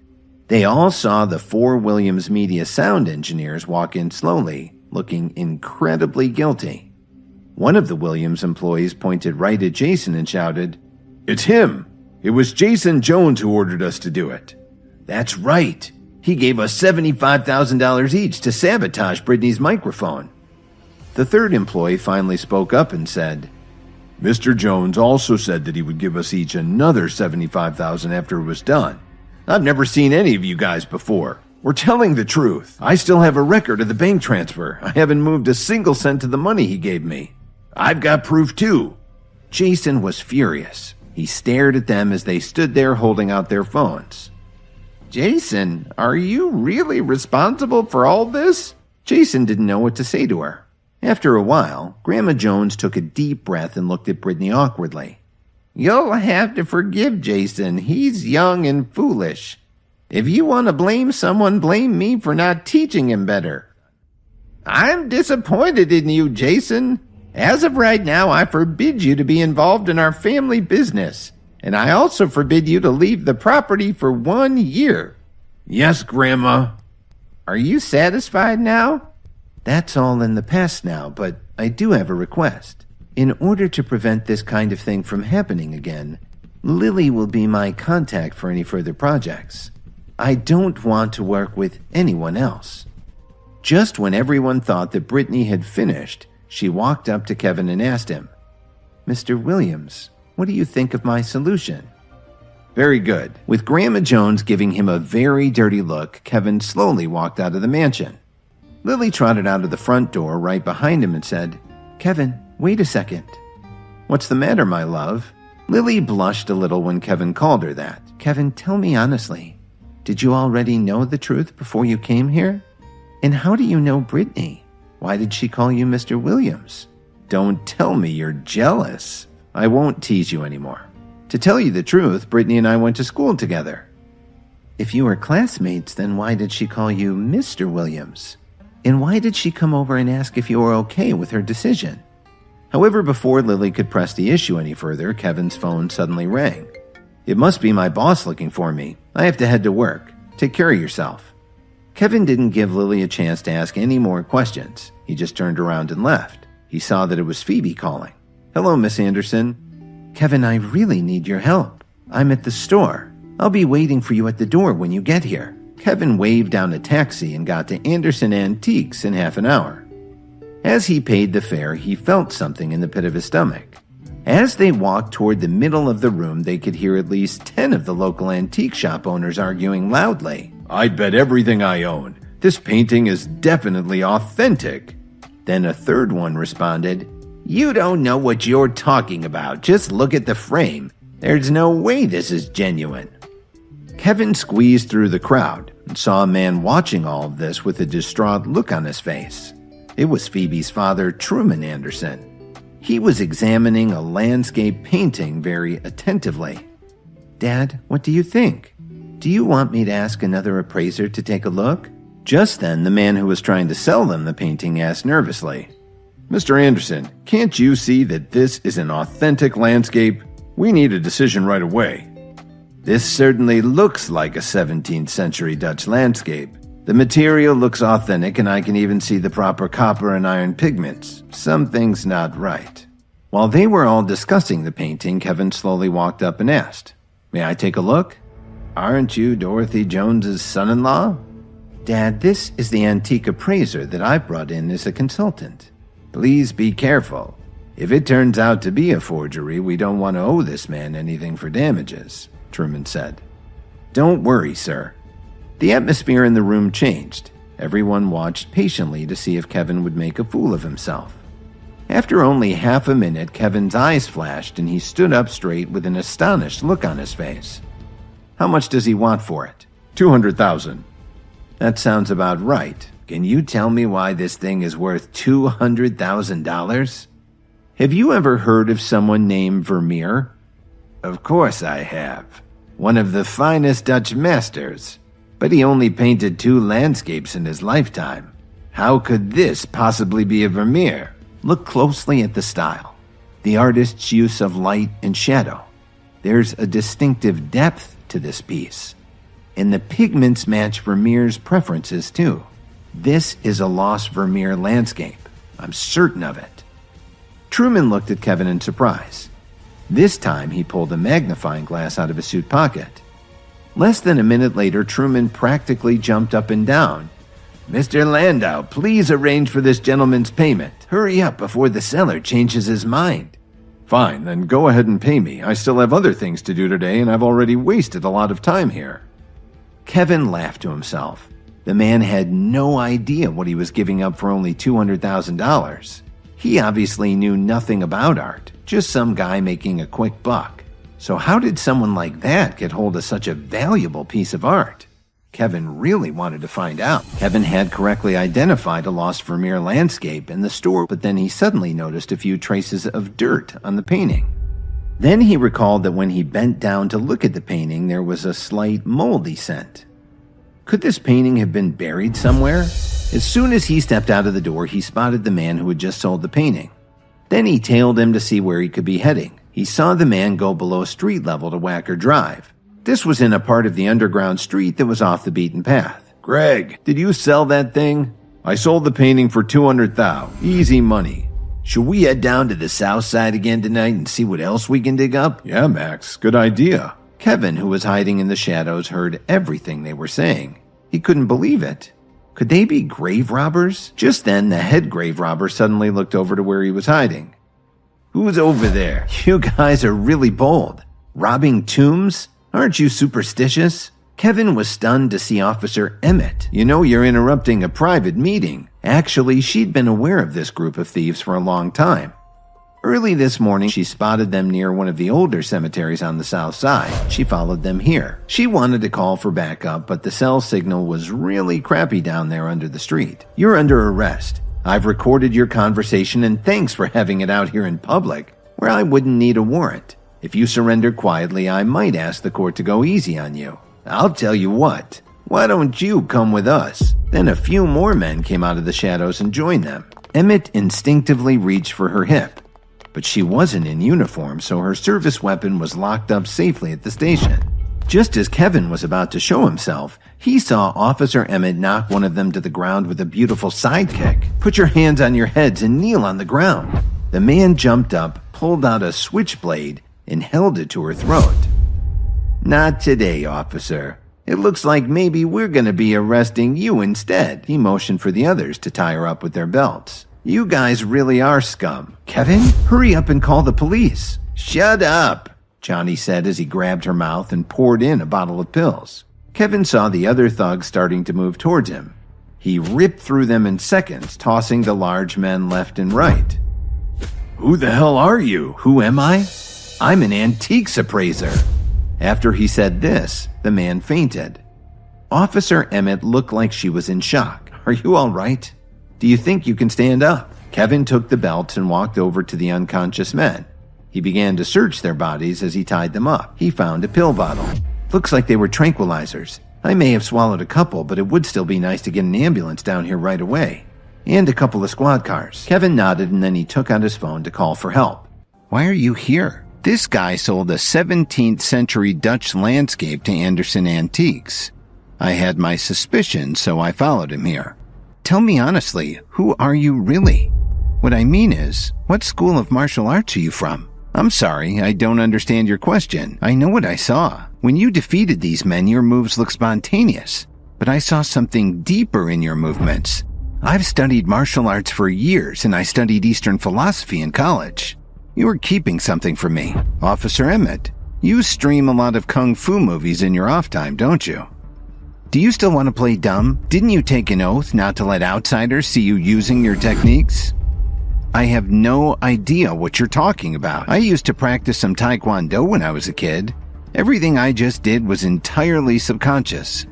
Of course I'm talking about developing your inner power. A lot of people spend years working on this. You seem to be tapping into it without even trying. This sounds like a comic book or something. Are you kidding me? Trust me, I'm deadly serious. There's a lot going on that the average person doesn't know about. And there are some very powerful people who have decided to put their energy into developing businesses, believe it or not. They've become wealthy entrepreneurs, and some of them have very powerful families. Even with all her training, the few pills that she'd taken were starting to make her sleepy. They heard sirens approaching. Looks like the cavalry is here. Wait, take me home. Can you please do this for me?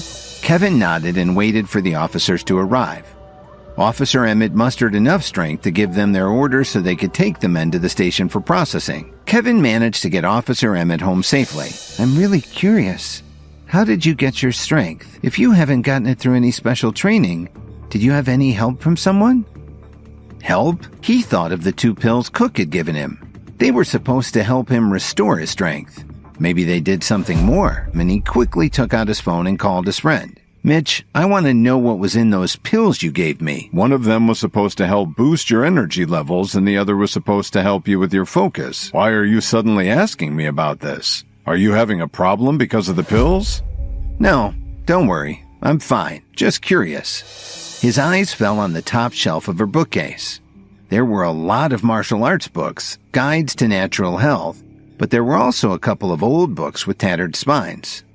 Kevin walked over and took them down. The first one he opened was a very old translation of an ancient book on training your ki, your inner power. He was surprised to find that it talked a lot about what Officer Emmett had been saying about training your internal energy. It was a quick read, maybe because of his recent improvement in his focus. Kevin put that book aside and flipped open another one. It talked about the yin and yang, negative and positive energy, and harmony, as well as some ways to make natural medications. When Officer Emmett woke up and saw that Kevin was still there, she immediately jumped up from her chair. "Why haven't you left yet? I've got something here and I hope it can help you," Kevin said as he slowly took a reddish-brown pill from his pocket. Hi, Kevin here. If you were wondering what happens next, then download the Pocket FM app and listen to the exciting episodes of Insta Empire now with the link in the description.